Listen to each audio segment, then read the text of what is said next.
मद्देनजर मतलब liberal feminism जो बुर्जुआ नारीवाद है उसके साथ रखते हुए बहुत सारे मुद्दों को खोलेंगी रोजा के कॉन्टेक्स्ट में। साथ ही रीता चौधरी।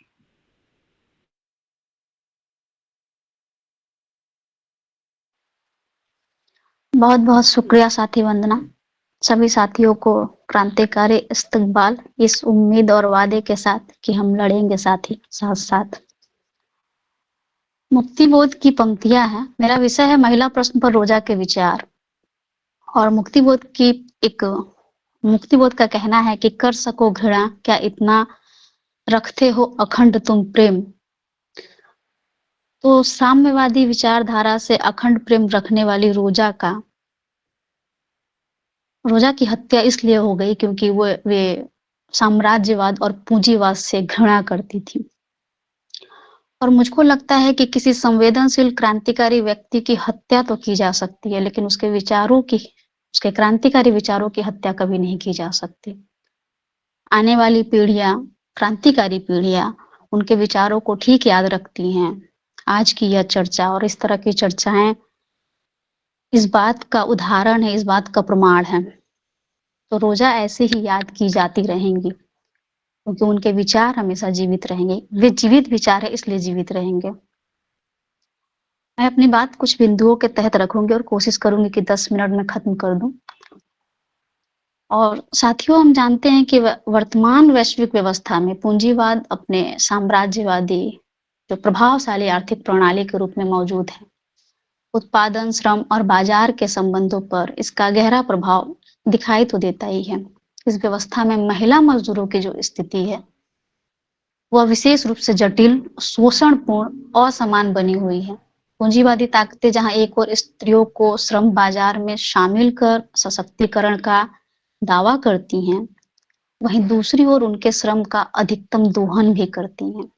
ऐसे समय और ऐसी परिस्थिति में मार्क्सवादी चिंतक रोजा लग्जमबर्ग के क्रांतिकारी विचार और अधिक प्रासंगिक हो उठते हैं, विशेषकर महिला श्रम से संबंधित जो उनके विचार हैं।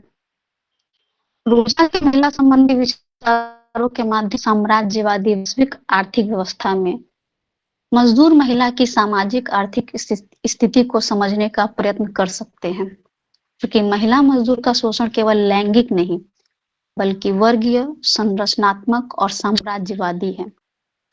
और रोजा लग्जमबर्ग की वैचारिक स्त्री प्रश्न को वर्ग संघर्ष और पूंजीवादी संचय की प्रक्रिया से जोड़कर देखने की दृष्टि प्रदान करती है हमको, जो समकालीन वैश्विक और भारतीय संदर्भ में अत्यंत प्रासंगिक है। क्योंकि साम्राज्यवादी वैश्विक आर्थिक व्यवस्था जो है वह पूंजी के निरंतर विस्तार और मुनाफे पर आधारित है।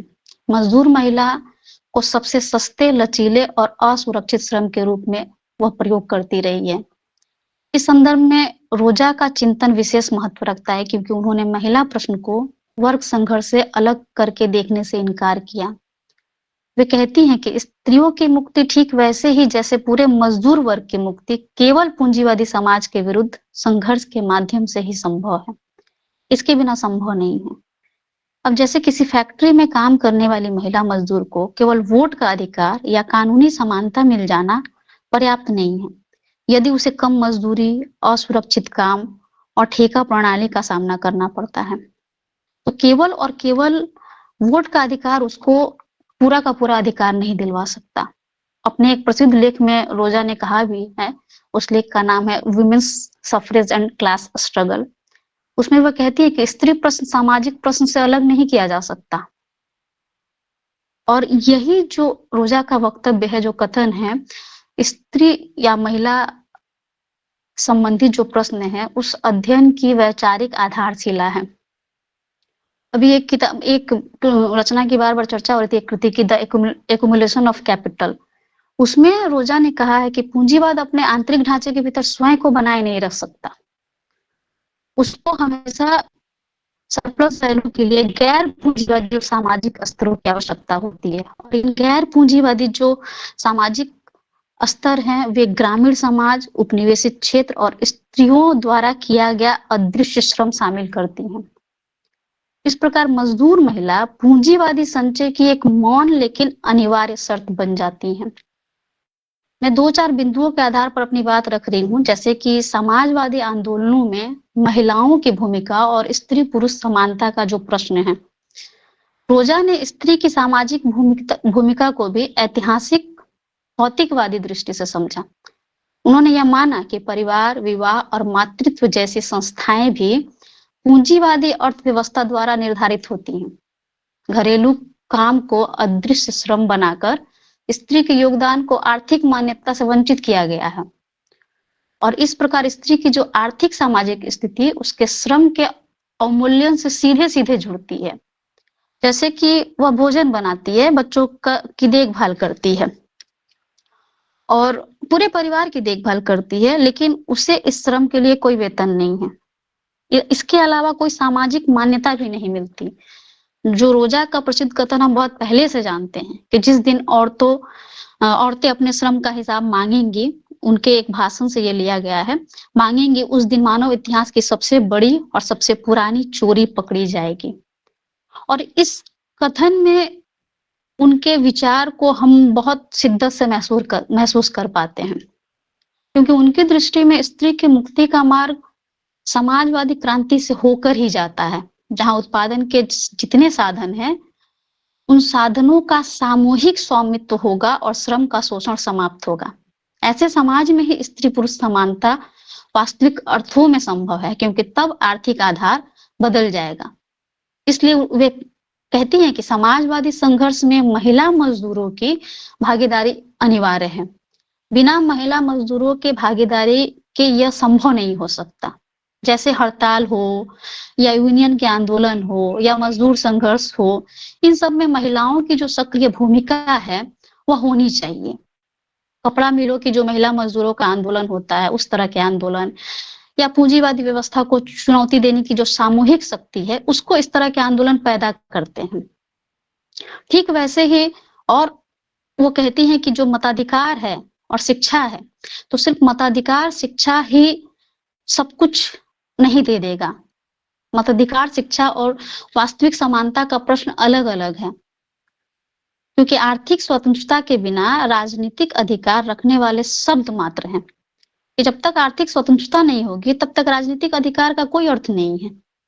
और रोजा का यह मानना था कि केवल मताधिकार या शिक्षा का आधार स्त्रियों की संपूर्ण मुक्ति नहीं है।